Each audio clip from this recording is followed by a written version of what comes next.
Today we're going to show you how to adjust the burn temperature through the front panel of a PM45 Honeywell thermal transfer printer. Quite often print quality issues are a result of incorrect burn temperature setting, and that usually ends up looking something like this.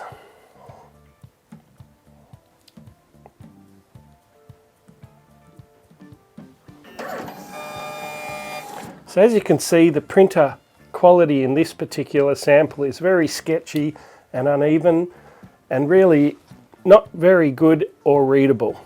So to get into the burn settings, go to the menu, go to settings, go to printing and print quality, and here we can see a setting called darkness. Touching on that gives us a keypad to allow us to put a new value in. We put our new value in, we save it, and now we print again.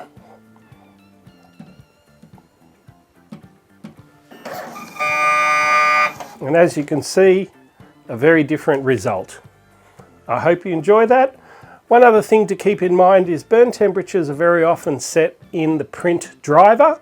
So if you're having a print issue, please look at your print driver settings first. And if your driver is set to using the printer settings, then you'll need to go through the front panel like we just did and set the burn temperature in the printer itself. Thanks for watching.